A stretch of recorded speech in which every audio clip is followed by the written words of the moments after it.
فارس خان کو گھر آتے آتے آج پھر دیر ہو گئی تھی۔ ضروری میٹنگ کرتے رات کے 11 بج چکے تھے۔ فارس خان حساس ادارے کی ایک سینئر پوسٹ پر فائز تھا اور اکثر و بیشتر اس کو اسی طرح گھر آتے دیر ہو جاتی تھی۔ گاڑی چلاتے ہوئے تھکاوٹ سے بھرپور ایک نظر اس نے اپنی کلائی پر بندھی ریسٹ واچ پر ڈالی۔ آج پھر مجھے صرف چائے ہی پینی پڑے گی۔ اس وقت بھلا کون کھانا بنا کر دے گا، اور خود تو مجھ میں بالکل ہمت نہیں کچھ بنا کر کھا لوں، حالانکہ بھوک زوروں کی لگی تھی۔ اس نے ایک تھکی سانس خارج کرتے ہوئے سوچا، یوں تو ہوٹل کھلے ہوتے تھے، مگر ایک عرصہ گھر سے دور رہتے ہوئے اتنی ہوٹلنگ کی کہ اب ہوٹل کے کھانوں سے بھی بیزار ہو چکا تھا۔ اپنی ٹف ڈیوٹی کی وجہ سے جب وہ گھر دیر سے آتا تو اس کا یہی مشغلہ ہوتا تھا کہ بلند و بالا بنے گھر کی اونچی ٹیرس پر بیٹھ کر گرما گرم چائے پیتے ہوئے اپنے آس پاس کے نظاروں سے لطف اندوز ہوتا تھا۔ اس کا عالی شان بنگلہ خاصی اونچائی پر بنا ہوا تھا، جس کی وجہ سے اپنے گھر کے سامنے بنی بلڈنگ کے فلیٹس کی کھڑکیاں دروازے اکثر کھلے ہوتے تو اسے بآسانی گھر کا اندرونی منظر نظر آتا تھا۔ اس کے علاوہ باقی کے گھر بہت دور دور اور چھوٹے چھوٹے دکھائی دیتے تھے، لیکن رات کے وقت گھروں میں جلتی لائٹس چھوٹے ستاروں کی مانند چمکتی ہوئی نظر آتی، اور یہ منظر فارس خان کو بہت پسند تھا۔ ویسے بھی فارغ وقت میں اس کے علاوہ اس کے پاس اور کرنے کو کوئی کام نہیں تھا۔ وہ گھر میں اکیلا ہوتا تو بوریت سے بچنے کے لیے یہی مشغلہ اپنایا ہوا تھا۔ گھر آ کر اس نے ہلکا سا شاور لے کر کپڑے تبدیل کیے اور اپنے لیے چائے بنا کر ٹیرس پر جا کر بیٹھ کے ابھی اس نے چائے کا ایک سپ ہی لیا تھا کہ بالکل سامنے والے فلیٹ کے کمرے کی لائٹ آن ہوئی اور سامنے کا منظر چونکا گیا تھا۔ فارس کے لیے وہ منظر بالکل نیا اور حیران کن تھا۔ اسے کچھ وقت اس گھر میں رہائش پذیر ہوئے ہو چکا تھا، مگر وہ لڑکی آج پہلی بار اس کی نگاہوں میں آئی تھی۔ اس نے کمرے کی کھڑکی کھول رکھی تھی۔ الماری سے اپنے کپڑے نکال کر وہ لڑکی نہانے کے لیے جا رہی تھی، اور زیادہ حیرانی والی بات یہ تھی کہ اس نے اپنے باتھ روم کا روشن دان پورا کھول رکھا تھا، جس سے اندر کا منظر صاف نظر آ رہا تھا۔ اس لڑکی کے ہر انداز سے لاپرواہی اور غفلت جھلک رہی تھی۔ اسے کوئی فرق ہی نہیں پڑتا تھا کہ اس نے کمرے کی کھڑکی اور باتھ روم کا روشن دان کھلا چھوڑ رکھا تھا، اور ایسے میں کوئی بھی اسے بڑی آسانی سے دیکھ سکتا تھا۔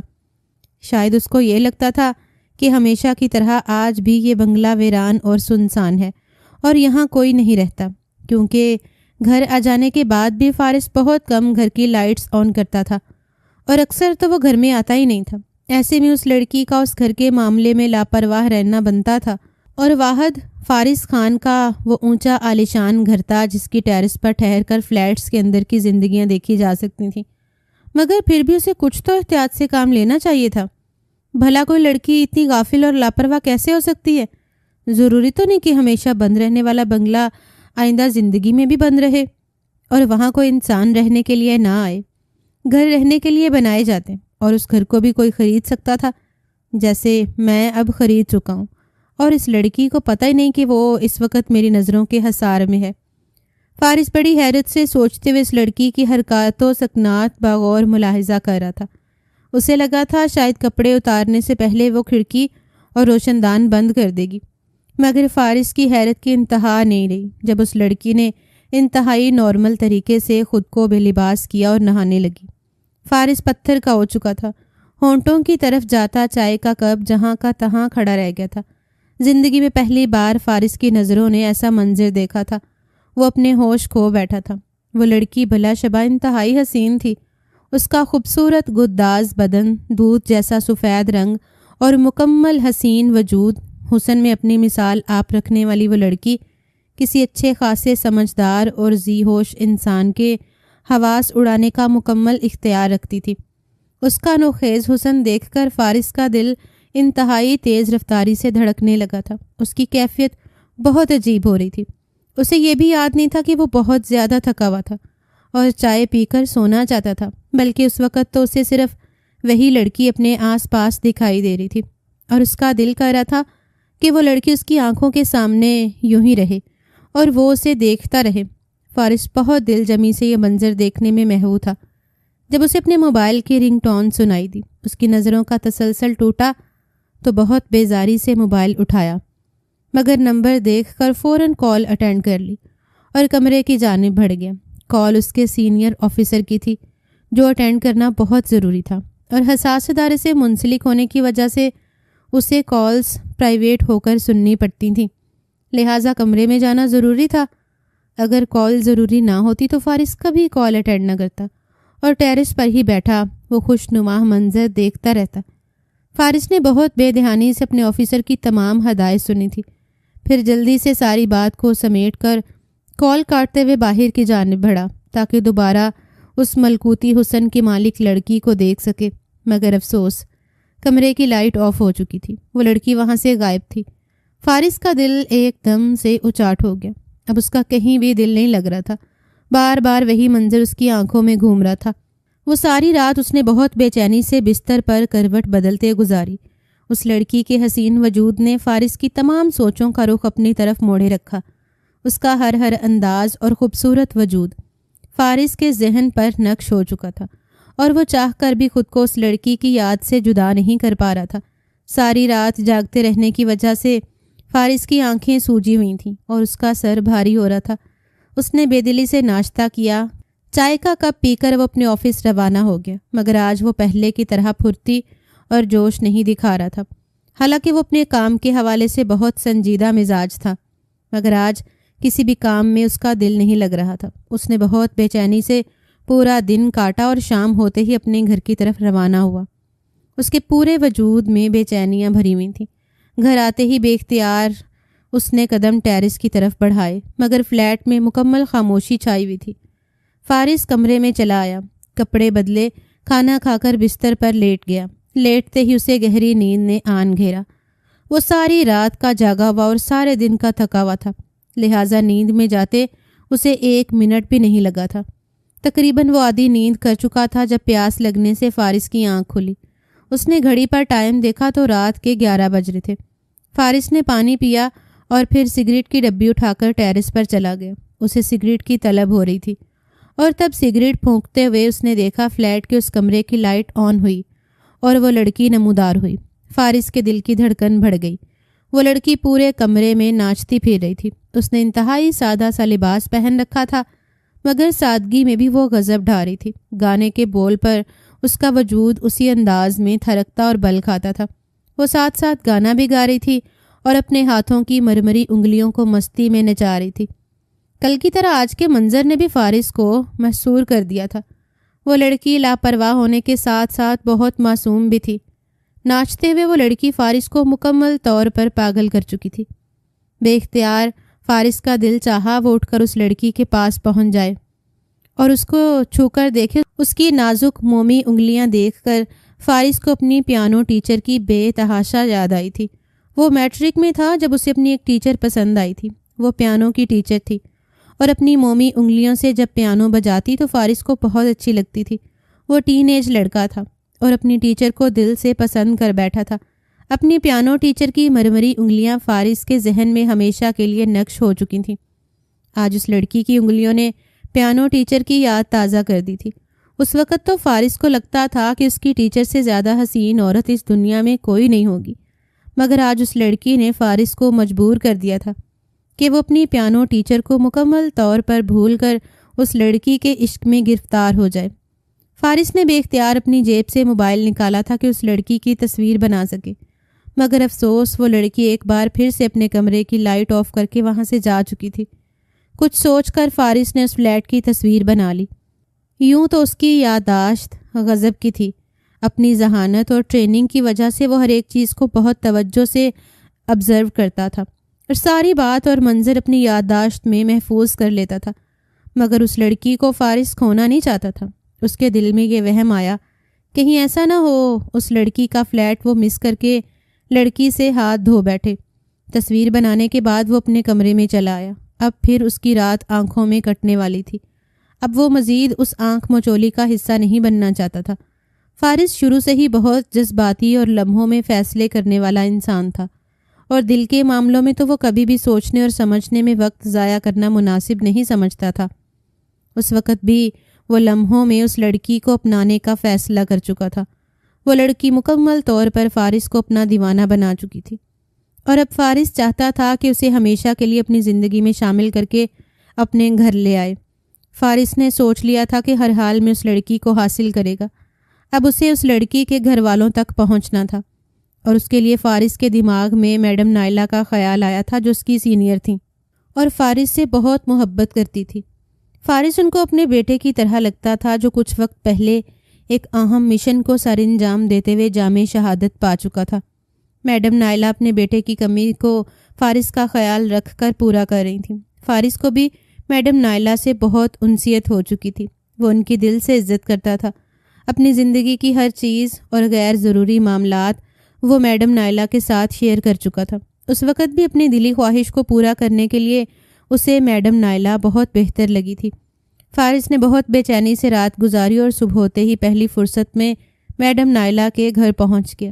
اسے اتنی صبح اپنے گھر دیکھ کر میڈم نائلہ پہلے تو بہت حیران ہوئی، مگر پھر گرم جوشی سے آگے بڑھی۔ ارے آج کیسے اتنی صبح صبح میرے بیٹے نے میرے گھر کی راہ دیکھ لی؟ خیر تو ہے نا؟ یقیناً مجھ سے کوئی ضروری کام آن پڑا ہوگا، ورنہ اس طرح تم میرے گھر کبھی نہیں آتے۔ اسے گھر کے اندر لے جاتے ہوئے میڈم نائلہ نے خالص ماؤں والا انداز اپنایا تو فارس ہنس پڑا اور بولا، بالکل ٹھیک پہچانا ہے آپ نے اپنے بیٹے کو، واقعی بہت ضروری کام ہے، تبھی اتنی صبح صبح میں آپ کا سر کھانے پہنچ گیا۔ بس اب آپ مجھے مایوس مت کرنا۔ ہاں بیٹا بولو، کیا کام ہے؟ اور بے فکر رہو، اپنی اولاد کو کوئی ماں مایوس نہیں کرتی۔ انہوں نے بہت محبت سے فارس کے سر پر ہاتھ پھیرا۔ تھوڑی دیر ادھر ادھر کی باتیں کرنے کے بعد فارس اپنے اصل مقصد کی طرف آیا۔ آپ مجھے کہتی ہیں نا ہر وقت کہ اب تمہاری شادی کی عمر ہے، تمہیں شادی کر لینی چاہیے، اپنا گھر بسا لو، ورنہ اسی طرح آدھی راتوں میں گھر جا کے صرف چائے پینے پر ہی گزارا کرنا پڑے گا۔ بیوی ہوگی تو گھر کا سکون میسر ہوگا۔ تو بس میں آپ کی بات پر سنجیدہ ہو چکا ہوں اور میں نے شادی کا فیصلہ کر لیا ہے، اور اس سلسلے میں مجھے آپ کی مدد چاہیے۔ فارس کی بات پر میڈم نائلہ حیرت اور خوشی کے ملے جلے تاثرات کے ساتھ بولی، یہ تو بہت اچھا فیصلہ کیا تم نے، شکر ہے میری بات تمہیں سمجھ آ گئی، مگر اس سلسلے میں تمہاری مدد کیسے کر سکتی ہوں؟ مجھے یہ بات سمجھ نہیں آئی، ذرا کھل کر بات کرو۔ میڈم کی بات سن کر فارس سر ہلا کر بولا، دراصل میرے گھر کے سامنے بنے فلیٹ میں ایک لڑکی رہتی ہے۔ بائی چانس کل پرسوں وہ مجھے نظر آئی، اور پہلی نظر میں اس لڑکی پر اپنا دل ہار بیٹھا ہوں اور چاہتا ہوں کہ وہ میرے گھر کی رونق بن جائے۔ اس لڑکی کو دیکھ کر پہلے میں نے بھی سنجیدگی سے شادی کے بارے میں سوچا ہے۔ آپ تو جانتی ہیں میرے والدین گاؤں کے رہنے والے سادہ مزاج لوگ ہیں، شہر کے طور طریقے اور شہری لڑکیوں سے کوسوں دور بھاگتے ہیں۔ ایسے میں کون ان کو شہر میں لا کر خجل خوار کرے؟ ویسے بھی جس سوچ کے مالک میرے والدین ہیں، میں ان کو یہ بات نہیں سمجھا پاؤں گا کہ مجھے کوئی لڑکی پسند آئی ہے اور میں اسے اپنی زندگی میں شامل کرنے کی خواہش رکھتا ہوں۔ ان کی نظر میں یہ نہایت معیوب بات ہوگی۔ میں چاہتا ہوں کہ آپ لڑکی کے گھر جا کر میرا رشتہ مانگیں۔ میں جلد از جلد اس لڑکی سے نکاح کرنا چاہتا ہوں۔ اب آپ بتائیے، آپ کس دن اس لڑکی کے گھر جا کر میرے رشتے کی بات کریں گی؟ فارس نے سوالیہ نظروں سے میڈم نائلہ کی طرف دیکھا تو وہ حیرت سے فارس کا منہ دیکھنے لگی۔ یہ بات تو بہت اچھی ہے کہ تم نے خود ایک لڑکی پسند کر لی۔ مرد اپنی پسندیدہ عورت کے ساتھ زیادہ خوش رہتا ہے، مگر تمہیں جلدی کس بات کی ہے؟ اور صرف ایک نظر دیکھ لینے سے تم نے شادی کا فیصلہ کر لیا؟ کیا پتہ وہ لڑکی تمہارے لیے مناسب نہ ہو؟ کچھ اس کے بارے میں چھان بین تو کرو، ایسے ایک دم سے تو رشتہ نہیں مانگا جا سکتا نا۔ میڈم نائلہ کی بات پر فارس بے چین ہوا۔ اس کی آنکھوں میں بے اختیار ان دو راتوں والے منظر گھوم گئے جس نے فارس کو بے تاب کر دیا تھا، مگر فارس نے اپنی یہ بے تابی ظاہر نہیں کی اور کہا، ظاہر سی بات ہے میڈم، میں نے اس لڑکی کو دل سے پسند کیا ہے۔ اب اگر میں تھوڑی بھی دیر کرتا ہوں تو کیا پتہ اس کا کہیں اور رشتہ ہو جائے اور وہ میرے ہاتھ سے نکل جائے، اور آپ تو مجھے اچھی طرح سے جانتی ہیں، میں اپنے طریقے سے زندگی گزارنا بہت اچھے سے جانتا ہوں۔ آپ بے فکر رہیے، وہ لڑکی اگر میری سوچ اور طور طریقوں سے ہٹ کر ہوئی بھی تو میں اس کو اپنی پسند کے مطابق ڈھال لوں گا۔ ابھی تو بس اس کو اپنی زندگی میں شامل کرنا ہے، اور آپ یقین نہیں کریں گی کہ وہ بہت لاپرواہ لڑکی ہے۔ میں نہیں چاہتا اس پر کسی اور کی نگاہ پڑے، ویسے بھی اکیلے رہتے رہتے میں بھی اکتا چکا ہوں۔ بس آپ جلدی سے اس کے گھر جا کر میرا رشتہ مانگیے، بات طے ہوتے ہی میں اپنے والدین کو گاؤں سے بلوا لوں گا۔ اس کی بے تابی پر میڈم نائلہ کو خوب ہنسی آئی تھی۔ بھئی اب تو مجھے بھی تجسس ہو رہا ہے، یقیناً بہت حسین لڑکی ہوگی جس نے فارس جیسے بندے کو اتنا پاگل کر دیا۔ تم کہو تو میں ابھی تمہارے ساتھ چلی جاتی ہوں، مگر تمہیں تھوڑا سمجھداری سے کام لینا چاہیے۔ تم پہلے پتہ تو کرو اس گھر میں اور کتنی لڑکیاں ہیں۔ تمہیں تو اس لڑکی کا نام تک نہیں معلوم۔ ایسا نہ ہو میں اس گھر کی کسی اور بیٹی کا تمہارے لیے ہاتھ مانگ لوں اور پھر تم ساری زندگی ہاتھ ملتے رہ جاؤ، بعد میں مجھے گلہ مت کرنا۔ اس کی فیملی کے بارے میں تم نے کوئی انفارمیشن بھی لی ہے یا ایسے ہی منہ اٹھا کر میرے گھر چلے آئے ہو؟ میڈم نائلہ کی بات پر فارس نے اپنا سر پیٹ لیا۔ واقعی یہ سب تو اس نے سوچا ہی نہیں تھا۔ اس نے تو اس فلیٹ میں صرف اس لڑکی کو دیکھا، وہ نہیں جانتا تھا اس گھر میں اور کتنے لوگ رہتے ہیں۔ اپنی جذباتیت پر فارس شرمندہ ہو گیا۔ ہاں، اس طرف تو میرا دھیان ہی نہیں گیا۔ واقعی آپ میری بہت اچھی ماں ہیں، ورنہ اپنی بیوقوفی کے ہاتھوں میں کوئی غلطی کر بیٹھتا۔ میں آج ان کے بارے میں پوری انفارمیشن لے کر آپ کو بتاتا ہوں، پھر رشتے کی بات چلائیے گا۔ اب میں چلتا ہوں، مجھے دفتر بھی پہنچنا ہے۔ یہ کہتے ہوئے فارس اٹھ کھڑا ہوا تو میڈم نائلہ نے کہا، اب آ ہی گئے تو ناشتہ میرے پاس کر لو۔ میڈم نے ناشتہ ٹیبل پر لگا دیا اور میں انکار نہیں سنوں گی۔ میڈم نائلہ کے پرزور اصرار پر فارس نے ان کے ساتھ ناشتہ کیا اور پھر وہاں سے نکلنے کے بعد فارس نے پہلی فرصت میں اپنے خاص بندے کو اس لڑکی کے فلیٹ کا ایڈریس بتا کر اسے پوری انفارمیشن لینے کے لیے بھیجا۔ کچھ ہی گھنٹوں بعد فارس کا آدمی اس فلیٹ میں رہنے والے لوگوں کی پوری انفارمیشن لینے آیا تھا۔ اس کے مطابق اس فلیٹ میں 2 بوڑھے ماں باپ کے ساتھ ایک بیٹی رہتی تھی۔ وہ اپنے والدین کی اکلوتی اولاد تھی۔ اس کا اور کوئی بھائی یا بہن نہیں تھا۔ یہ سن کر فارس پرسکون ہو گیا۔ اب اسے یہ خدشہ نہیں تھا کہ غلط فہمی کی بنیاد پر کہیں غلط لڑکی اس کے گھر نہ آ جائے۔ فارس نے ساری ڈیٹیل میڈم نائلہ کو بھی بتا دی اور جلد ہی ان کے گھر جانے کا پلان ترتیب دے دیا۔ فارس کی بےتابیاں عروج پر تھیں۔ اس کا بس نہیں چل رہا تھا کہ اسی دن ہی وہ لڑکی اس کی ملکیت بن جائے۔ ہر طرح کی تسلی کر لینے کے بعد بھی ایک بار میڈم نائلہ نے فارس کو سمجھانا چاہا کہ شادی ایک دن کی بات نہیں، پوری زندگی کا سوال ہے۔ اسے سوچ سمجھ کر یہ فیصلہ کرنا چاہیے، مگر فارس فیصلہ کر چکا تھا اور مزید تاخیر نہیں کرنا چاہتا تھا۔ اس کے تاثرات دیکھتے ہوئے میڈم نائلہ نے بھی مزید کوئی بحث نہیں کی اور ایک روز اس لڑکی کے گھر رشتہ لینے پہنچ گیا۔ میڈم نائلہ بہت واضح دار اور سلجھی ہوئی خاتون تھیں۔ انہوں نے بہت طریقے سے رشتے کی بات چلائی اور لڑکی کے ماں باپ کے سامنے فارس کی اتنی تعریفیں کیں کہ اپنی خوبیوں کو سن کر فارس بھی حیران ہوا تھا۔ وہ اتنی خوبیوں کا مالک تھا، یہ بات اسے آج ہی معلوم ہوئی تھی۔ وہ خاصا لاپرواہ اور غیر ذمہ دار انسان تھا۔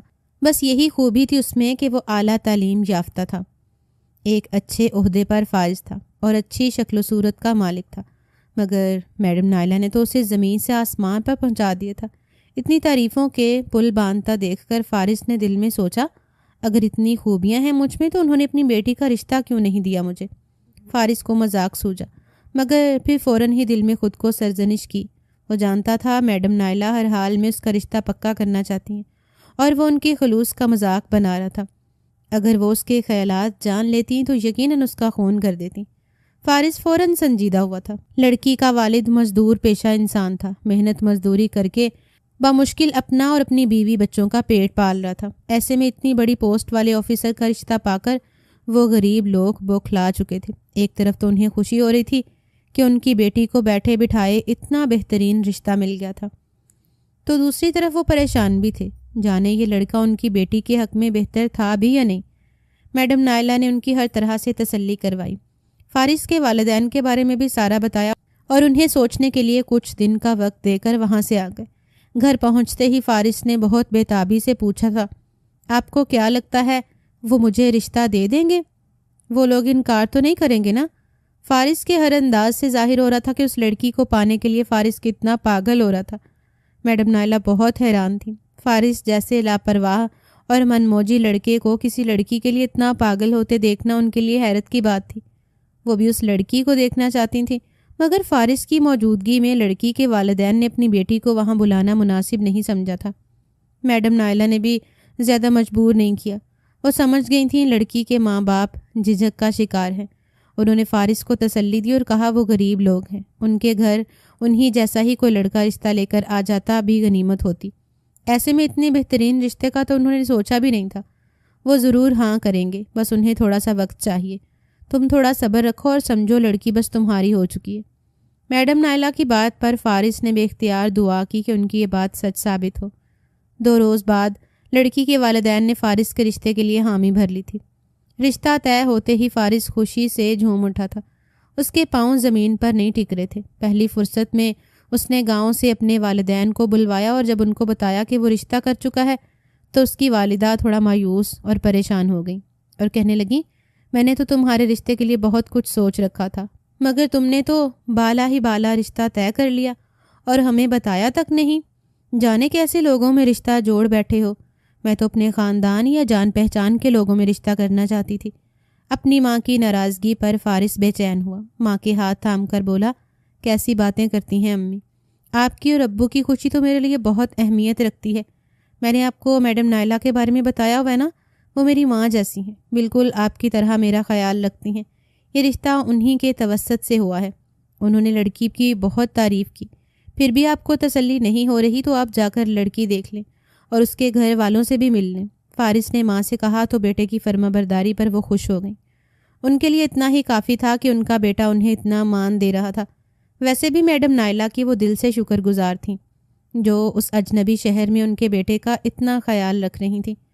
انہوں نے فارس کا ماتھا چوم کر دل سے دعا دی اور بولیں، اگر میرا بیٹا اس رشتے کے لیے راضی ہے تو مجھے بھی کوئی اعتراض نہیں۔ میرے لیے اتنا ہی کافی ہے کہ میرے بیٹے کو اب بھی اپنے ماں باپ کا احساس ہے اور وہ اپنے والدین کو نہیں بھولا۔ میری دعا ہے کہ وہ لڑکی تمہارے لیے بہت بہترین ثابت ہو۔ اتنا ضرور کہوں گی کہ اگر تم نے اس لڑکی کو قبول کر لیا ہے تو ساری زندگی اس کا ساتھ نبھانا۔ میں نہیں چاہتی کہ بعد میں تم کو مسئلہ کھڑا کرو۔ میں تمہاری جذباتی فطرت سے بہت اچھی طرح واقف ہوں۔ ماں کے خدشے پر فارس نے انہیں بھرپور تسلی دی۔ اب وہ انہیں کیا بتاتا کہ وہ تو اس لڑکی کے عشق میں بری طرح گرفتار ہو چکا تھا اور اس کو چھوڑنے یا اس کے ساتھ برا رویہ رکھنے کا سوچ بھی نہیں سکتا تھا۔ پھر فارس کے والدین لڑکی کے گھر گئے، ان سے ملاقات کی اور شادی کے معاملات طے کیے۔ جب لڑکی کو دیکھا تو فارس کی ماں بھی خوشی سے نہال ہو گئی۔ لڑکی واقعی چاند کا ٹکڑا تھی اور لگتا تھا جیسے ان کے بیٹے کے لیے ہی بنائی گئی تھی۔ اس لڑکی کو دیکھ کر ان کے دل سے تھوڑا بہت وہم بھی ختم ہو چکا تھا۔ پھر دیکھتے ہی دیکھتے ایک سادہ سی تقریب میں فارس کا نکاح ہو گیا اور وہ لڑکی افشیں فارس کی دلہن بن کر اس کے گھر آ گئی۔ فارس خود کو ہواؤں میں اڑتا ہوا محسوس کر رہا تھا۔ گھونگھٹ میں بیٹھی اپنی دلہن کو دیکھ کر اس کے جذبات مچل رہے تھے اور بےتابیاں بھی عروج پر تھیں۔ جب میں اسے بتاؤں گا کہ میں نے اسے کب اور کیسے دیکھا تو یقیناً حیران ہوگی اور خوش بھی، جب اسے پتہ چلے گا کہ وہ اپنے شوہر کی منچاہی بیوی ہے، کیونکہ ہر لڑکی کی یہی خواہش ہوتی ہے کہ جس مرد کی زندگی میں وہ شامل ہو وہ مرد اسے دل سے پسند کرے، اور میں تو پہلی نظر میں اس سے محبت کر بیٹھا ہوں۔ یہ سوچتے ہوئے فارس کے لب مسکرا رہے تھے۔ کمرے میں داخل ہونے کے بعد فارس نے بمشکل اپنے لرزتے لہجے کو ہموار کرتے ہوئے سلام کیا اور افشیں کے پاس بیٹھتے ہوئے اس کا گھونگھٹ اٹھایا تو فارس کو ایک جھٹکا لگا تھا۔ اس کے مسکراتے لب سکڑ گئے تھے، ماتھے کی رگیں تن گئی۔ یہ وہ لڑکی نہیں تھی جسے فارس نے دیکھا تھا، بلکہ یہ اس لڑکی سے بالکل مختلف تھی۔ ایسا کیسے ہو سکتا ہے؟ اس گھر میں تو ایک ہی لڑکی رہتی تھی، تو پھر مجھے اور شکل کی لڑکی کیسے مل گئی؟ اس کو گہری نظر سے دیکھتے ہوئے فارس نے سوچا اس کا دل عجیب سے احساسات میں گھر چکا تھا۔ اس کی نظروں سے وہ نروس ہو رہی تھی، مگر فارس نے محسوس نہیں کیا۔ اس کا دل اندھیروں میں ڈوب گیا۔ کچھ دیر اس کو دیکھتے رہنے کے بعد فارس نے اپنے دل سے منفی خیالات کو نکالتے ہوئے سوچا، کیا پتہ دور سے دیکھتے ہوئے مجھے اس لڑکی کے نقوش کی سمجھ نہ آئی ہو اور یہی وہ لڑکی ہو۔ اور پھر اسلم خاص آدمی نے بھی تو بتایا تھا کہ اس گھر میں ایک ہی لڑکی رہتی ہے اور کوئی نہیں، تو میرے ساتھ دھوکہ نہیں ہوا، مجھے غلط فہمی ہوئی ہے۔ یہی وہ لڑکی ہے جسے میں پہلی نظر میں پسند کر بیٹھا ہوں۔ فارس نے افشیں کے انتہائی حسین روپ کو اپنی نظروں میں سموتے ہوئے سوچا، مگر ایک رات گزار کر فارس کے شک کی تصدیق ہو گئی۔ یہ لڑکی واقعی اور تھی۔ اس کا پورا وجود اس لڑکی سے مختلف تھا۔ وہ سر سے پیر تک بالکل الگ تھی۔ فارس مایوس ہو چکا تھا۔ اپنی محبت کی ناکامی پر اس کا دل بری طرح ٹوٹا۔ وہ تو سمجھ رہا تھا کہ جسے چاہا وہ مل گئی، مگر قسمت نے اس کے ساتھ عجیب کھیل کھیلا تھا۔ صحیح کہتی تھی میڈم نائلہ، اسے اتنی جلد بازی میں کام نہیں لینا چاہیے تھا۔ کمی تو افشین میں بھی نہیں تھی، وہ بہت حسین اور معصوم تھی، مگر اس لڑکی کے روپ نے فارس کو دیوانہ بنایا تھا۔ ایسے میں افشین کا ساتھ اسے بالکل بھی اچھا نہیں لگ رہا تھا۔ وہ پہلے ہی دن افشین سے بیزار ہو چکا تھا، لیکن اپنی بیزاری وہ افشین پر یا کسی پر ظاہر نہیں کرنا چاہتا تھا۔ اس نے اپنی ماں سے وعدہ کیا تھا کہ اس رشتے کو اپنے دل سے نبھائے گا، اور اب اپنے الفاظ میں وہ خود پھنس چکا تھا۔ فارس کو سمجھ نہیں آ رہی تھی کہ وہ کیا کرے۔ شادی سے وہ پہلے جتنا جذباتی اور پرجوش ہو رہا تھا، اب اس کے سارے جوش پر پانی پھر چکا تھا اور اس کے جذبات ایک دم سے سرد پڑ گئے تھے۔ وہ بہت برے دل کے ساتھ اپنے ماں باپ اور بیوی کے ساتھ گاؤں روانہ ہوا، جہاں اس کا ولیمہ بہت دھوم دھام سے ہونا طے پایا تھا۔ وہ ابھی تک حیران تھا۔ یہ بات کنفرم ہو چکی تھی کہ اس گھر میں ایک ہی لڑکی رہتی تھی، تو پھر وہ لڑکی کون تھی اور ان کے گھر میں کیا کر رہی تھی؟ یہ بات فارس کی سمجھ میں نہیں آئی تھی۔ اسے لگ رہا تھا کہیں نہ کہیں کوئی گڑبڑ ہے۔ فارس نے سوچ لیا تھا کہ وہ حقیقت تک ضرور پہنچے گا، اور کچھ بھی ہو جائے وہ اس لڑکی کو حاصل کر کے رہے گا۔ گاؤں جا کر فارس کے والدین نے اس کا ولیمہ بہت دھوم دھام سے کیا تھا۔ سبھی رشتہ دار فارس کی حسین و جمیل بیوی کو دیکھ کر رشک اور حسد کر رہے تھے۔ وہ تھی بھی بہت پیاری۔ اپنی نیک فطرت اور اچھی عادات کے باعث اس نے چند ہی دنوں میں سب گھر والوں کے دل میں اپنا مقام بنا لیا تھا۔ بس ایک فارس تھا جو ابھی تک اسے قبول نہیں کر پا رہا تھا، مگر جب غم کچھ کم ہوا تو افشین کو دیکھ کر وہ سوچنے لگا اس سب میں اس کا کوئی قصور نہیں۔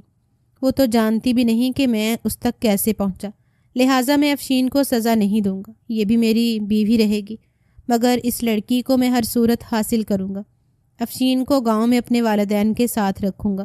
فارس تہیہ کر چکا تھا اور افشین کا خیال رکھ رہا تھا، مگر اپنی بے تابی اور دیوانگی اپنی بیوی پر نہیں لٹا سکا تھا۔ وہ منظر ابھی تک اس کی آنکھوں سے اوجھل نہیں ہوئے تھے۔ نہ چاہتے ہوئے بھی وہ افشین کے ساتھ بہت سنجیدہ اور لیے دیے انداز میں رہتا تھا، مگر اس سب پر بھی افشین خوش تھی۔ اس نے کبھی فارس سے گلہ نہیں کیا، نہ ہی اس کے رویے پر اسے ٹوکا۔ وہ دل سے فارس کی خدمت کرتی تھی۔ اس کے رویے پر فارس کو حیرت ہوتی تھی۔ عجیب لڑکی تھی۔ شادی کے نئے نئے دنوں میں بھی شوہر کا سرد رویہ دیکھ کر وہ اداس نہیں ہوئی تھی، بلکہ ایسے کھلی کھلی پھرتی تھی جیسے قارون کا خزانہ مل گیا ہو۔ گاؤں میں 1 مہینہ گزارنے کے بعد جب فارس کی چھٹی ختم ہوئی اور وہ واپس جانے کی تیاری کرنے لگا تو اس کی ماں نے کہا، فارس اگر ہو سکے تو اپنی بیوی کو کچھ وقت کے لیے ہمارے پاس چھوڑ دو، میں اپنی بہو کے ساتھ تھوڑا ٹائم گزارنا چاہتی ہوں۔ یہ سن کر فارس خوشی سے جھوم اٹھا۔ وہ بھی تو یہی چاہتا تھا، اور اسی فکر میں ہلکان ہو رہا تھا کہ کس طرح افشین کو گاؤں میں روکے اور اکیلا شہر جائے اور اس لڑکی تک پہنچے جس نے اس کی راتوں کی نیندیں تک حرام کر رکھی تھیں۔ اس نے فوراً اپنی ماں کی بات مانی اور افشین کو وہیں چھوڑ کر شہر چلا گیا۔ وہ پہلی فرصت اس لڑکی تک پہنچنا چاہتا تھا، مگر چھٹیاں زیادہ کرنے کی وجہ سے اس کا کام بڑھ چکا تھا، لہٰذا آتے ہی وہ اپنے ضروری کام میں مصروف ہو گیا اور پھر اسے ایک بہت اہم مشن پر روانہ ہونا پڑا۔ اس مشن میں فارس پر حملہ ہوا۔ وہ شدید زخمی ہو کر ہسپتال پہنچ گیا۔ کئی دن ہسپتال میں رہنے کے بعد جب فارس کو ڈسچارج کیا گیا تو سیدھا گاؤں پہنچا تھا، کیونکہ اس کے والدین اس کے لیے بے تحاشا پریشان تھے۔ وہ اپنے کچھ ساتھیوں کے سہارے جب گھر داخل ہوا تو اس کے ماں باپ دروازے پر ہی اس کا انتظار کر رہے تھے۔ فارس کو اس طرح آتا دیکھ کر تڑپ کر اس کی طرف بڑھے اور روتے ہوئے اپنے بیٹے کی بلائیں لینے لگے۔ میں ٹھیک ہوں امی، پلیز آپ روئیے نہیں، مجھے تکلیف ہوتی ہے آپ کو روتا دیکھ کر، اور ابو آپ بھی پریشان مت ہوں، معمولی سے زخم ہے، میں جلد ٹھیک ہو جاؤں گا۔ آپ پلیز امی کو سمجھائیے، جو میری جاب ہے اس میں اس طرح کے زخم آنا بہت معمولی بات ہے۔ آپ لوگوں کو تو ہمت کا مظاہرہ کرنا چاہیے۔ اگر اس طرح روئیں گے تو مجھے پریشانی ہوگی، میں ٹھیک سے اپنی ڈیوٹی بھی نہیں کر پاؤں گا۔ فارس کی بات سن کر اس کے والدین اپنے آنسو صاف کیے۔ واقعی اپنی پریشانی میں وہ بیٹے کو بھی پریشان کر رہے تھے۔ اپنے بیٹے کو سہارا دے کر اندر لائے تو افشین اس کے پاس آئی اور بہت بے تابی سے اس کا ہاتھ تھام کر بھیگی آنکھوں سے پوچھنے لگی، فارس آپ ٹھیک تو ہیں نا؟ آپ کو زیادہ چوٹیں تو نہیں آئیں؟ مجھے آپ کی بہت فکر ہو رہی تھی، پلیز آپ اپنا خیال رکھا کریں۔ میں آپ کو تکلیف میں نہیں دیکھ سکتی۔ میں نے آپ کے لیے سوپ بھی بنایا ہے، آپ پئیں گے تو آپ کو اچھا محسوس ہوگا۔ آپ کو درد تو نہیں ہو رہا نا؟ افشین نے ایک ہی سانس میں کئی سوال کر لیے تھے، جبکہ اس کی بے تابی پر فارس تھم سا گیا۔ اس کی پریشانی اور آنکھوں کی نمی نے فارس کے دل کو انوکھے احساس سے دوچار کیا۔ وہ اس کی بیوی تھی، اس کی فکر میں ہلکان ہو رہی تھی، اور ایک وہ تھا کہ ڈیوٹی کے دوران بھی اس انجان لڑکی کو سوچتا رہا تھا، ایک بار بھی اپنی بیوی کے بارے میں سوچنے کی زحمت نہیں کی۔ مانا وہ اپنی محبت سے دستبردار نہیں ہو سکتا تھا، مگر ایسا بھی کیا کہ نہ محرم کی محبت میں محرم کو بھلا دے۔ اس لمحے فارس کو خود پر نہ جانے کیوں بہت غصہ آیا تھا۔ اپنی بیوی بہت پیاری اور دل کے قریب محسوس ہوئی تھی۔ اس نے مسکراتے ہوئے افشین کے ہاتھ پر ہاتھ رکھا۔ میں بالکل ٹھیک ہوں، اور جس طرح تم میری فکر کر رہی ہو تو 2 دن میں بھلا چنگا ہو جاؤں گا۔ بھلا تمہارے ہوتے ہوئے مجھے کہاں تکلیف ہو سکتی ہے؟ فارس نے محبت اور نرمی سے کہا۔ اپنے لہجے پر وہ خود بھی حیران ہوا تھا۔ وہ افشین کو قبول کرنے لگا تھا۔ اس احساس نے فارس کے گرد گھیرا ڈالا تھا۔ اس کی تسلی پر افشین بھیگی آنکھوں سے مسکرائی تھی۔ اس کے بعد فارس جتنے دن وہاں رہا، افشین نے اس کی دل سے خدمت کی تھی۔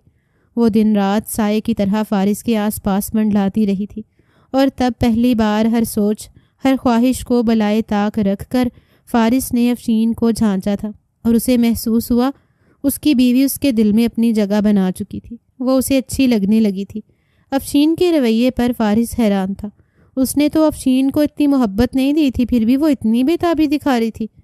یہی بات ایک روز اس نے افشین سے بھی کہہ دی، جب وہ اس کے پاس بیٹھی اس کا بازو دبا رہی تھی۔ میرے سنجیدہ مزاج اور لیے دیے انداز کے باوجود بھی تمہیں فرق نہیں پڑا افشین؟ تو تم میری ایسے فکر کر رہی ہو جیسے میں نے تمہیں بہت پیار دیا ہو۔ کیا تم واقعی اتنی اچھی ہو یا میرے لیے اتنا اچھا بننے کی کوشش کرتی ہو؟ اس اچانک پوچھے گئے سوال پر افشین پہلے تو چونکی، پھر مسکرا کر بولی، ایسی بات نہیں ہے۔ شروع میں پریشانی ہوئی تھی، مگر پھر میں نے جانا آپ سنجیدہ مزاج ہیں، مگر میری حق تلفی نہیں کی، میرا دل نہیں دکھایا، اور سب سے بڑھ کر مجھے عزت دی۔ اس سے زیادہ اور کیا چاہیے؟ پھر آپ کو تو میں نے دعاؤں میں مانگا ہے، تو بھلا آپ کا ساتھ پا کر میں کیوں خوش نہیں ہوں گی؟ افشین کی بات پر فارس کو کرنٹ لگا تھا۔ کیا مطلب؟ تم مجھے دعاؤں میں مانگتی رہی ہو؟ اس کی حیرانگی پر افشین مسکرائی اور بولی، جی ہاں، ایسا ہی سمجھ لیں، آپ کو ہی میں نے دعاؤں میں مانگا۔ ابا اماں نے مجھے بہت پیار سے پالا، میری محبت اور پرورش میں انہوں نے کوئی کمی نہیں چھوڑی۔ غربت کے باوجود بھی مجھے ہر طرح کا سکھ اور سکون دیا۔ میں خود کو بہت خوش نصیب سمجھتی تھی، مگر کچھ وقت بعد میری زندگی سے سکون رخصت ہو گیا۔ کالج میں داخلہ لیتے ہی بے چینی اور دکھوں نے بسیرا کر لیا تھا۔ میں میٹرک میں تھی جب میرا رشتہ میرے چچا کے بیٹے کے ساتھ ہو گیا۔ وہ بس صحیح تھا، پڑھا لکھا بھی نہیں تھا، اپنے علاقے میں کریانہ کا سٹور چلاتا تھا، لیکن چونکہ وہ میرے والدین کی مرضی سے چنا گیا لڑکا تھا، لہٰذا مجھے کوئی بھی اعتراض نہیں تھا۔ میں نے دل سے اپنے منگیتر کو قبول کیا تھا، مگر وہ کم ظرف نکلا۔ میری خوبصورتی نے اسے عجیب سے وہم میں مبتلا کر رکھا تھا۔ اسے لگتا تھا اگر لڑکی حسین ہے اور کالج پڑھنے جاتی ہے تو یقیناً غلط کاموں میں بھی ملوث ہوگی۔ اس شک کی وجہ سے اس نے میری زندگی اجیرن بنا دی تھی۔ شادی سے پہلے ہی وہ مجھ پر پابندیاں لگانے لگا تھا۔ میں پہلے پردہ نہیں کرتی تھی، مگر اپنے منگیتر کی خوشی کی خاطر میں نے عبایا لینا شروع کر دیا تاکہ اس کی تسلی ہو جائے۔ میں بری لڑکی نہیں تھی۔ زندگی میں کبھی کسی لڑکے کے ساتھ میں نے بات تک نہیں کی، مگر اپنے منگیتر کی وجہ سے میں پھر بھی احتیاط برتنے لگی تھی۔ پھر بھی اس کو تسلی نہیں ہوئی اور اس نے میری تعلیم پر پابندی لگانی چاہی۔ میں بہت پریشان ہوئی تھی۔ تب ابا میرے لیے اٹھ کھڑے ہوئے اور صاف کہہ دیا، ابھی میری بیٹی میرے گھر میں ہے اور میرے گھر میں صرف میرا حکم چلتا ہے۔ مجھے اپنی بیٹی پر پورا بھروسہ ہے، وہ جتنی چاہے تعلیم حاصل کر سکتی ہے۔ جب وہ تمہارے گھر آئے گی تو تب اس پر روک ٹوک کر لینا۔ ابھی تم اس کی زندگی مشکل مت بناؤ، ورنہ میں یہ سوچنے پر مجبور ہو جاؤں گا کہ تم سے رشتہ کر کے کہیں میں نے غلط فیصلہ تو نہیں کر لیا۔ حالانکہ ابا نے یہ بات بہت طریقے سے اور سب بڑوں کے درمیان کی تھی، مگر تایا تائی نے بیٹے کو سمجھانے کی بجائے اس بات کا بہت پتنگڑ بنا دیا، اور میرے منگیتر نے کھلم کھلا مجھ پر الزام تراشیاں شروع کر دیں کہ میں ہوں ہی بد کردار لڑکی، اس لیے گھر بیٹھنے کی بات پر بے چین ہو گئی ہوں۔ اس نے تو سب کے سامنے بھرملا کہہ دیا، یہ کالج کے نام پر لڑکوں سے ملنے جاتی ہے، اس کا چکر چل رہا ہے، اس لیے میری پابندیوں پر بلبلا اٹھی۔ ظاہر ہے پڑھائی چھوڑ کر گھر بیٹھ گئی تو اپنے یار سے کیسے مل پائے گی۔ اتنے گھٹیا الزامات سن کر میری برداشت جواب دے گئی اور میں بے ہوش ہو گئی۔ میری حالت دیکھ کر میرے والدین تڑپ اٹھے تھے۔ ہونا تو یہ چاہیے تھا کہ میری حالت پر تایا تائی اور میرا منگیتر شرمندہ ہو جاتے، میرا احساس کرتے، مگر انہوں نے شرمندہ ہونا سیکھا ہی نہیں تھا۔ میری فکر کرنے کی بجائے الٹا تایا میرے والدین کو سمجھانے لگے، بات اتنی بڑی تو نہیں تھی کہ تمہاری بیٹی بے ہوش ہو گئی، لگتا ہے کوئی گڑبڑ ضرور ہے۔ میری مانو تو اسے گھر بٹھاؤ اور چند دنوں میں رخصتی کا انتظام کرو۔ بس جتنا پڑھنا تھا پڑھ لیا۔ ویسے بھی ہمارے خاندان میں تعلیم کا کوئی خاص رواج تو نہیں ہے۔ بھئی میرا تو خون ہے، کوئی خامی ہوئی بھی تو پردہ ڈال لوں گا اور اپنے بیٹے کو بھی سمجھا دوں گا کہ اس کی غلطیوں پر اسے پریشان نہ کرے اور اس کے ساتھ خوش رہے۔ اپنے تیئیں تایا نے میرے باپ پر احسان کیا تھا، مگر اس کی بات نے میرے والد کو اندر تک توڑ کر رکھ دیا۔ انہوں نے وہیں کھڑے کھڑے میرا رشتہ ختم کر دیا۔ میری طبیعت سنبھلتے ہی اپنا گھر اور دکان اونے پونے داموں میں بیچ کر شہر کے سنسان علاقے میں سستا فلیٹ خرید کر مجھے اور اماں کو لے کر وہاں شفٹ ہو گئے، کیونکہ ابا جانتے تھے رشتہ ختم ہونے کے بعد پورے خاندان والوں نے میرا جینا حرام کرنا ہے اور کچھ نہ کرتے ہوئے بھی میں مجرم بن جاؤں گی۔ شہر آ جانے کے بعد میرے سارے خاندان والوں نے ہم لوگوں سے تعلق ختم کر لیا تھا، اور جو کوئی دور پار کے رشتہ دار اور جان پہچان والے لوگ تھے ان تک بھی میری بدکرداری کی داستانیں پہنچا دی گئیں۔ اس سب نے مجھے بہت دکھی کیا۔ میں بیمار رہنے لگی۔ میری وجہ سے میرے والدین بھی اپنے خاندان والوں سے ٹوٹ گئے تھے۔ میں بہت شرمندہ تھی۔ اپنے ماں باپ کی اداسی کا ذمہ دار خود کو سمجھنے لگی تھی، مگر میرے والدین نے میرا ساتھ نہیں چھوڑا۔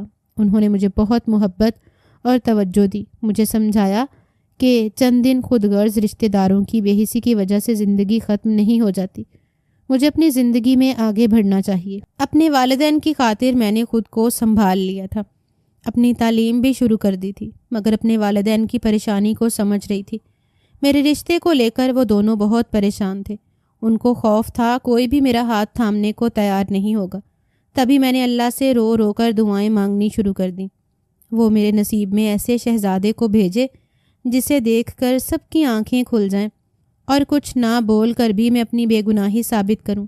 میں نے اپنی عبادات بڑھا لی تھیں، خاص کر رمضان کے مہینے میں تو میں ساری رات نوافل پڑھتی اور اللہ سے دعائیں کرتی کہ مجھے کوئی عام شخص نہیں بلکہ پڑھا لکھا آفیسر ملے، ایسا شخص ملے جسے دیکھ کر میرے ماں باپ کی آنکھیں ٹھنڈی ہو جائیں اور ان کی ساری تکلیفوں کا مداوع ہو جائے۔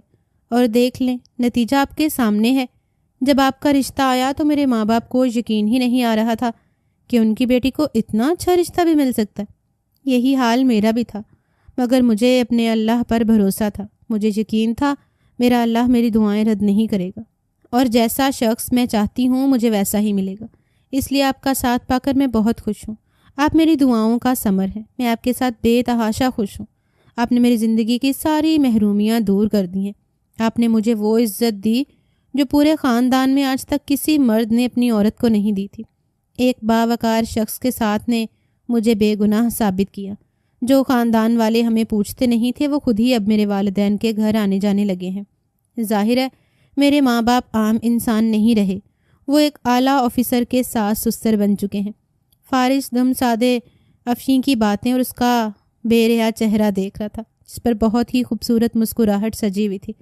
اسے اپنے گزشتہ رویے پر افسوس تو ہوا، مگر اپنے دل کا کیا کرتا جو ابھی تک اس لڑکی پر اٹکا تھا اور کسی صورت بھی اس سے دستبردار ہونے کو دل نہیں کر رہا تھا۔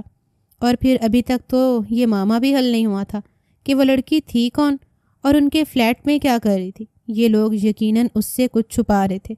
فارس کے دل سے بدگمانی کی ایک لکیر ختم نہیں ہوئی تھی۔ وہ بھی اپنی بات سے پیچھے نہیں ہٹا تھا کہ اس لڑکی کو اپنی زندگی میں شامل کرے گا۔ البتہ افشین کو بھی اپنی بیوی کا مقام دے چکا تھا۔ دنیا میں بہت سے مرد موجود تھے جنہوں نے ایک ساتھ 2 شادیاں کر رکھی تھیں، تو ایک مرد فارس بھی صحیح، وہ دونوں بیویوں میں انصاف کرے گا، مگر اپنی محبت سے پیچھے ہٹنا فارس کے بس کی بات نہیں تھی۔ وہ ہر حال میں اس لڑکی تک پہنچنا چاہتا تھا۔ جب اس نے واپس جانے کی بات کی تو اس کے والدین اور افشین نے یہ فیصلہ کیا کہ افشین بھی فارس کے ساتھ جائے گی۔ فارس یہ سن کر بے چین ہوا تھا۔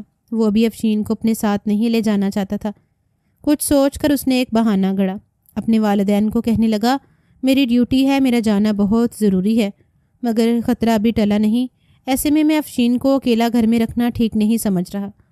میں چاہتا ہوں کچھ وقت آپ افشین کو اپنے پاس رکھیے، جیسے ہی حالات سنبھلیں گے میں اسے اپنے ساتھ لے جاؤں گا، مگر ابھی ممکن نہیں ہے۔ فارس کی بات پر اس کی ماں بے چین تو ہوئی، مگر وہ اس کی بات سمجھ رہی تھی، لہٰذا اسے تسلی دی اور اپنی بہو کو سمجھا کر اپنے پاس روک لیا۔ شہر پہنچ کر اس نے پہلی فرصت اس لڑکی کے بارے میں جاننے کی ٹھانی۔ اس نے ساتھی ورکر کی مدد لی، اسے ساری بات بتائی تو اس نے کہا، سر آپ بالکل فکر نہیں کریں، بلکہ ایسا کرنا کہ جب آپ کو دوبارہ وہ لڑکی نظر آئے تو اسی وقت مجھے بتا دینا۔ میں پولیس والا بن کر جاؤں گا اور ان کے گھر کی تلاشی لے لوں گا۔ پھر ہم وہ لڑکی برآمد کر لیں گے اور حقیقت سامنے آ جائے گی۔ یہ اتنی بڑی بات نہیں ہے۔ فارس کو یہ آئیڈیا بہت پسند آیا تھا۔ وہ تقریباً روز گھر آنے کے بعد ٹیرس میں جاتا تاکہ اس لڑکی کو دیکھ سکے، مگر اتنے روز گزر جانے کے بعد بھی وہ لڑکی نظر نہیں آئی تھی۔ فارس تقریباً مایوس ہو چکا تھا۔ تبھی ایک شام کمرے کی کھڑکی کھولتے ہوئے فارس نے دیکھا اس کمرے کی لائٹیں جلیں۔ فارس تیزی سے ٹیرس پر پہنچا اور دیکھا لڑکی وہاں موجود تھی۔ اس نے لال رنگ کا سوٹ پہن رکھا تھا اور خوب سجی ہوئی پورے کمرے میں ٹکیلیاں کرتی پھر رہی تھی۔ وہ آج پہلے سے بھی زیادہ حسین لگ رہی تھی۔ پھر اس نے اچانک سے کھڑکی میں آ کر فارس کی جانب دیکھا اور مسکرائی۔ فارس نے فوراً اپنے ساتھی کو کال کی جو پاس ہی موجود تھا اور چکنا تھا۔ فارس کی کال ملتے ہی وہ فوراً کچھ آدمیوں کے ساتھ پولیس والا بن کر اس فلیٹ پہ پہنچا۔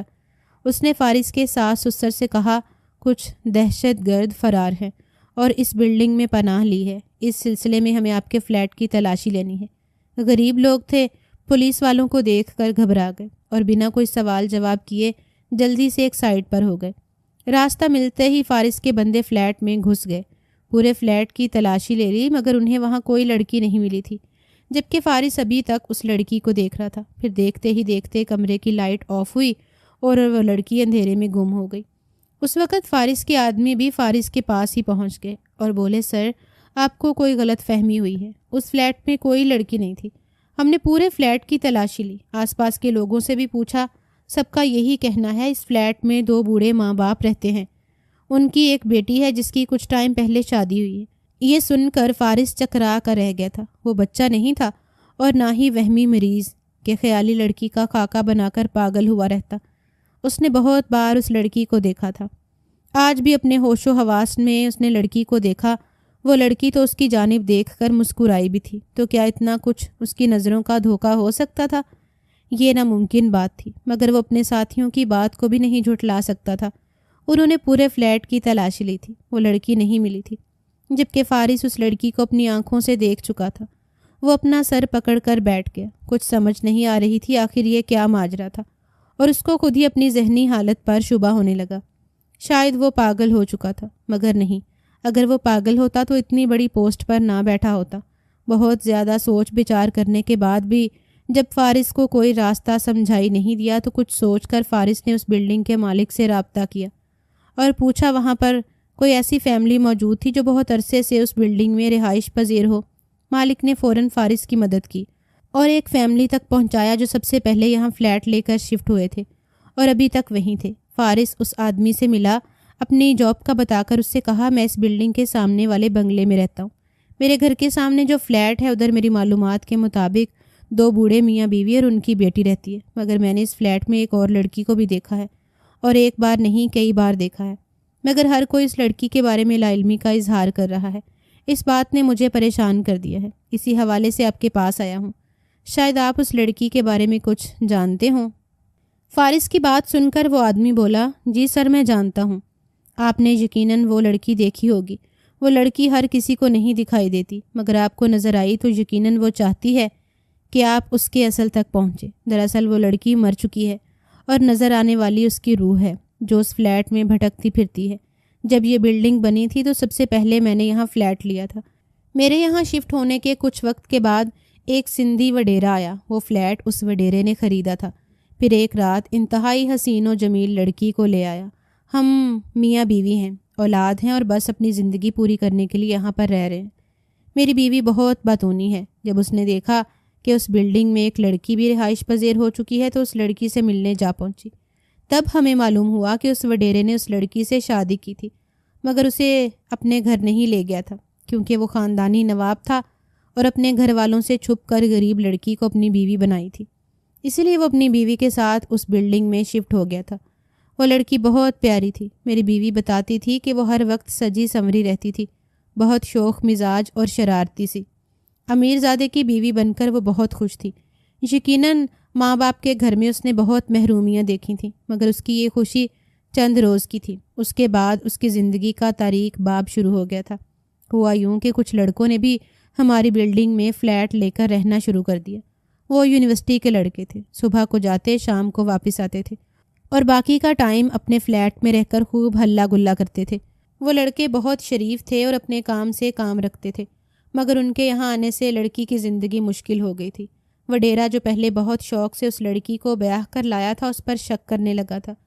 اس کو لگتا تھا کہ اس کی بیوی یونیورسٹی کے لڑکوں کے ساتھ چکر چلا رہی ہے اور ان کے لیے سجتی سنورتی ہے۔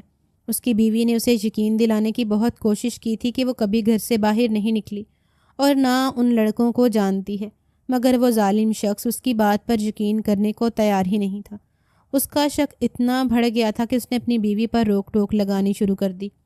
اس کے ہنسنے بولنے پر بھی پابندی تھی اور گھر سے باہر نکلنا تو بالکل ہی ختم کر دیا تھا۔ اسی پر بھی اس کی بس نہیں ہوئی، اس نے اپنی بیوی پر مار پیٹ شروع کر دی اور ہر وہ ظلم جو وہ اپنی بیوی پر کر سکتا تھا کیا۔ تب تک اس بلڈنگ میں کچھ اور فیملیز بھی آ کر رہنے لگی تھیں۔ سب گھرانے ہی روز اس لڑکی کی چیخوں کی آوازیں سنتے تھے، مگر کسی میں اتنی ہمت نہیں ہوتی تھی کہ اس وڈیرے سے پنگا لے سکے۔ وہ سندھ کے جاگیرداروں کا بیٹا تھا، نہایت عیاش اور آوارہ مرد۔ ایسے مرد کے منہ لگنے سے ہر کوئی کتراتا تھا۔ اس لڑکی کی چیخوں پکار سے تنگ آ کر یونیورسٹی کے لڑکے فلیٹ چھوڑ کر چلے گئے تھے تاکہ اس لڑکی کی زندگی میں کچھ سکون آ سکے، مگر اس ظالم وڈیرے کا دل شاید اس معصوم لڑکی سے بھر چکا تھا۔ وہ اب اس کو فالتو پرزہ لگتی تھی، اسی لیے لڑکوں کے چلے جانے کے بعد بھی وہ اس پر ظلم کرتا تھا۔ پھر اس نے اپنی بیوی کو مکمل قید کر لیا اور اپنا آنا جانا بھی بہت کم کر دیا۔ سننے میں آیا تھا کہ اس وڈیرے نے خاندانی لڑکی سے شادی کر لی ہے اور زیادہ وقت اپنی دوسری بیوی کے پاس ہوتا ہے، جبکہ اس بد نصیب لڑکی کو تو باہر کی دنیا سے محروم کر دیا تھا۔ مسلسل قید اور تنہائی نے اس لڑکی کے ذہن پر برا اثر ڈالا تھا۔ وہ اپنے حواس کھونے لگی تھی۔ کبھی وہ سجتی سنورتی اپنے شوہر کا انتظار کرتی اور پھر شام ہوتے ہی چیخیں مار مار کر رونے لگتی تھی، اور کبھی اونچی آواز میں کہکے لگاتی، ناچتی اور گاتی تھی۔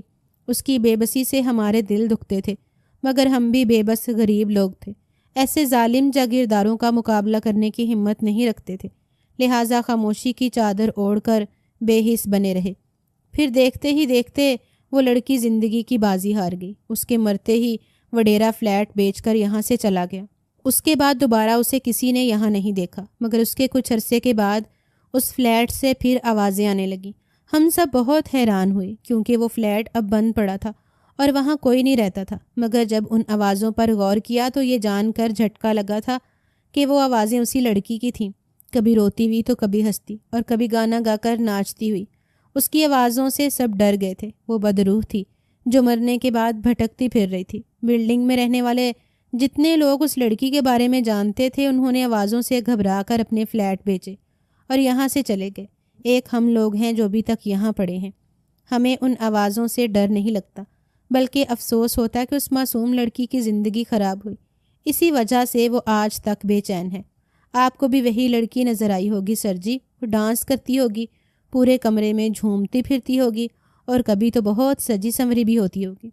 ہم نے اب کچھ عرصہ سے اس کی آوازیں بالکل نہیں سنی اور نہ ہی یہاں پر رہنے والے لوگ اس کے بارے میں کچھ جانتے ہیں، مگر اب وہ آپ کو نظر آئی ہے۔ اس آدمی کی بات سن کر فارس پتھر کا ہو چکا تھا۔ اس نے کبھی بھی بھوت پریت اور روحوں والی کہانیوں پر یقین نہیں کیا تھا، مگر اب جو کچھ وہ اپنی آنکھوں سے دیکھ چکا تھا اور حقائق اسے ملے تھے، اس بنا پر اسے اس بات پر یقین ہی کرنا پڑا کہ وہ واقعی روح تھی، کوئی بھٹکی روح جو اسے نظر آئی تھی اور اسے اپنا دیوانہ کر لیا تھا۔ اس کی زندگی کے بارے میں جان کر فارس کو بہت دکھ ہوا تھا۔ اسے اس بات پر بھی یقین ہو گیا تھا کہ واقعی کچھ لوگ جن کی زندگیوں میں تھے اذیتیں اور دکھ بھرے ہوں، وہ مرنے کے بعد بھی بے سکون رہتے ہیں، انہیں کبھی سکون نہیں ملتا۔ فارس نے سوچ لیا تھا کہ اپنے ساس سسر کو طریقے سے اس بات کے لیے قائل کرے گا، وہ اپنے گھر میں قرآن پاک کا ختم کروائیں، شاید قرآن کی تلاوت سے اس لڑکی کی روح کو سکون مل جائے اور اس کی بے چینی ختم ہو۔ اس لڑکی کی حقیقت جان کر فارس کا دل بہت اداس ہوا تھا۔ وہ تو اسے محبت کرنے لگا تھا، اس کو اپنی زندگی میں شامل کرنا چاہتا تھا، مگر معلوم نہیں تھا کہ انجانے میں ایک روح سے پیار کر بیٹھا تھا جس کا ملنا بالکل ناممکن سی بات تھی۔ اسے خود پر شدید غصہ آیا تھا۔ زندگی میں پہلی بار اپنے جلد بازی میں کیے گئے فیصلے پر پچھتاوا بھی ہوا تھا۔ اگر پہلے اس بارے میں ساری چھان بین کر لیتا تو اسے اتنی پریشانی نہیں اٹھانی پڑتی اور شاید وہ شادی ہی نہ کرتا، مگر پھر یہ سوچ آئی کہ اللہ کے ہر کام میں کوئی نہ کوئی مصلحت ہوتی ہے۔ اگر فارس جلد بازی میں شادی نہ کرتا اور افشین کو اپنی زندگی میں شامل نہ کرتا تو وہ ساری زندگی شاید ایسے ہی دعائیں کرتی رہ جاتی۔ یقیناً یہ افشین کی دعاؤں کا اثر تھا کہ اسے وہ روح نظر آئی، اور اس روح کو پانے کے لیے فارس بے تاب ہو کر افشین سے شادی کر بیٹھا۔ اور یہ بھی ہو سکتا ہے کہ اس روح نے بھی افشین کے دل کا حال جان لیا ہو، وہ اسے اپنے جیسی لڑکی لگی ہو، اس لیے اس کی مدد کرنے کا سوچا اور فارس کو نظر آئی۔ وجہ جو بھی ہو، بہرحال یہ بات طے تھی کہ افشین کو اس کے صبر اور دعاؤں کا پھل ملا تھا، اور اب سمجھ آیا تھا کہ افشین اس کے دل میں اپنی جگہ کیوں بنانے لگی تھی۔ یہ بھی اللہ کا فیصلہ تھا، اس کا افشین سے دل لگنا۔ اگر وہ جذباتی ہو کر افشین کو اپنی زندگی سے بے دخل کر دیتا تو آج ہاتھ ملتا رہ جاتا کہ ایک روح کے چکر میں نیک پاک باحیا اور خوبصورت بیوی سے ہاتھ دھو بیٹھتا۔ فارس نے اللہ کا شکر ادا کیا کہ اس بار اس نے جلد بازی اور جوش سے کام نہیں لیا، بلکہ سمجھداری کا مظاہرہ کرتے ہوئے افشین کو بھی اپنے دل میں جگہ دی، اور آج پچھتاوے اور پریشانی سے بچ گیا تھا۔ ناظرین، ہمارا آج کا ناول آپ کو کیسا لگا؟ کامنٹ سیکشن میں اپنی رائے کا اظہار ضرور کیجیے گا۔